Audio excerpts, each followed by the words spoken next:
Waalaikumsalam warahmatullahi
Kitab itu, Al-Quran itu akan menjadi petunjuk buat mereka yang bertakwa. Pertanyaannya, bisakah Al-Quran kita jadikan petunjuk kalau kita tak paham apa yang ada di dalamnya? Ya, kalau kemarin kita sudah belajar membaca Al-Quran, sekarang kita coba memahami sedikit demi sedikit artinya. Karena beda nilainya membaca Al-Quran dengan dipahami dengan tidak, itu beda.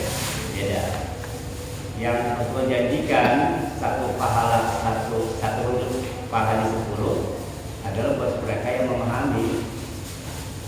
Tidak paham juga dapat, tapi memahami Al-Quran jauh lebih utama.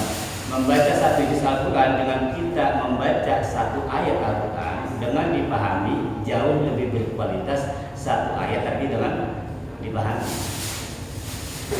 Makanya teman-teman mohon maaf, orang yang setiap kali tadarusan sekalipun satu hari bonde-bonde juz memang fadilahnya ada, namun asarnya akan berasar kurang, bekasnya kurang karena tidak disertai dengan pemahaman.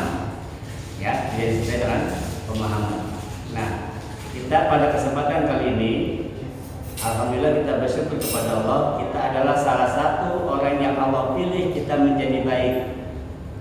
Berulang kali saya katakan, man yuridillahu khairan yufaqihu fiddin. Allah kalau pengen orang itu baik, maka Allah akan berikan dia keinginan untuk mempelajari agamanya.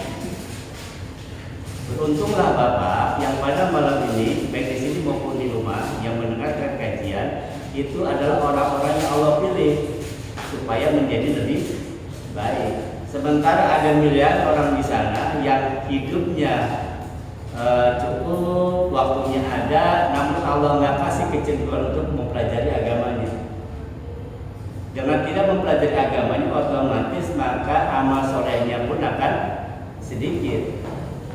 Amal solehnya akan sedikit. Bersyukurlah ini adalah salah satu nikmat yang besar. Jadi nikmat terbesar adalah nikmat iman dan Islam. Bagaimana kita mau merasakan nikmat iman dan Islam itu besar kalau kita sendiri nggak paham apa itu iman, apa itu Islam. Asli kita ngomong tuh, nikmat terbesar adalah nikmat iman dan Islam. Tapi gitu-gitu aja. Kenapa? Karena tidak memahami lebih mendalam apa itu iman, apa itu Islam. Namun orang yang paham dengan Islam, dengan iman, itu memang benar-benar iman yang sangat luar biasa. Apalagi kajian kita kali ini adalah surat Al-Alaq. Ini surat yang sangat fundamental, yang sangat mendasar. Dari surat ini nanti kita akan kembangkan lebih jauh tentang bagaimana sifat-sifat Allah yang baik dan sifat-sifat buruk manusia. Ya, sifat-sifat buruk manusia. Sebelum kita mulai kajian, sama-sama kita baca Fatihah. Mudah-mudahan apapun yang kita harapkan, Allah buka pintu-pintu pengetahuan, Allah buka pintu-pintu kebaikan, Allah buka pintu-pintu keberkahan. Kenapa sih Pak harus baca Fatihah? Al-Fatihah artinya pembuka. Pembuka itu berarti kata alat, bukan kata kerja. Artinya kalau kita ingin membuka sesuatu, maka menggunakan Al-Fatihah.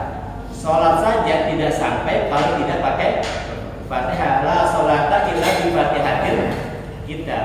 Itulah kenapa para ulama mengapa dididik Fatihah, karena memang kata Rasulullah Fatihah itu adalah sebagai pembuka. Pembuka apa?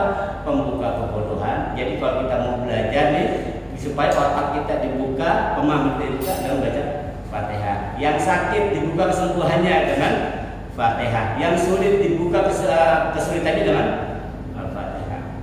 Maka disebut Al-Fatihah itu kata alat, kunci, bukan kata kerja. Makanya Al-Fatihah sebagai alat digunakan untuk membuka sesuatu yang tertutup. Apa yang tertutup? Kebodohan. Apalagi kemiskinan, kesusahan, keresahan, kecemasan. Itu semua hal-hal yang tertutup dari sesuatu yang baik. Nah, kita buka itu semua dengan baca Al-Fatihah. Al-Fatihah al-Hadi ini walhamdulillah saudara. Lahir Nabi Mustafa Muhammad SAW isi Al-Fatihah. A'udzu billahi minasyaitonir rajim. Bismillahirrahmanirrahim. Alhamdulillahirabbil alamin. Iyyaka na'budu wa iyyaka nasta'in. Shiratal ladzina an'amta 'alaihim ghairil maghdubi 'alaihim waladdallin. Baik, beberapa sekalian, kemarin kita sudah mengkaji surat Al-Alaq 1 sampai 5. Surat Al-Alaq 1 sampai 5. Sekarang nanti kita akan kaji mulai dari ayat ke-6 sampai terakhir sampai 19. Ini kenapa? Karena ayat 6 sampai ayat 19 ini satu paket nih. Satu paket. Dan paketan ini ada berkaitan dengan ayat yang sebelumnya di Wahyu yang pertama.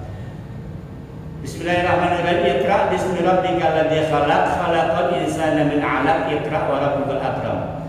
Alladzi 'allama bil qalam, 'allamal insana ma lam ya'lam.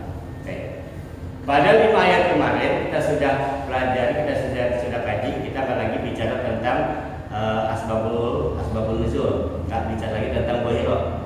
Yang kita bahas adalah makna kandungan ayat. Pada surat Al-Alaq 1 sampai 5 kemarin Allah sudah menjelaskan bagaimana sifat-sifat Allah yang mulia. Dimulai dari Iqra bismi rabbikal ladzi khalaq, bacalah nama Tuhanmu yang telah menciptakan. Nah, di sini ada kata bismi dengan menyebut nama bismi rabbik. Makanya Rasulullah dan sebuah hadis katakan qul dibari la yubil basmalah, bahwa atau semua pekerjaan kalau tidak diawali dengan bismillah itu menjadi sia-sia. Kenapa para ulama, para guru-guru setiap kali memulai baca Quran pakai bismillah, mengerjakan sesuatu pakai bismillah? Ada apa sebenarnya dengan bismillah? Sampai Rasulullah katakan segala sesuatu harus dimulai dengan bismillah. Kalau nggak pakai bismillah nggak dapat pahala.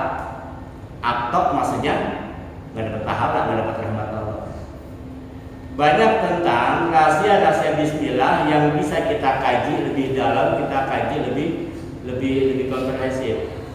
Saya akan singgung sedikit fadilah atau kandungan bismillah, sedikit nggak banyak. Kita lihat hurufnya. Bismillahirrahmanirrahim. Bismillahirrahmanirrahim. Bismillah surah Al-Fatihah itu diawali dengan huruf ba. Betul. Fatihah diawali dengan huruf ba. Bismillah. Apa sih ba? Ada apa dengan huruf ba? Para ulama yang mengkaji tentang khusus ilmu huruf, ba itu kita lihat hurufnya terbuka tapi ada titik di bawah dan titik itu posisi di luar. Ini filosofi huruf ya. Kita ya mungkin buat beberapa orang agak sedikit aneh. Ada apa dengan ini? Ba itu titiknya di luar dan cuma ada satu di bawah. Berarti semua insan manusia itu masih berada di luar, belum bisa masuk ke dalam.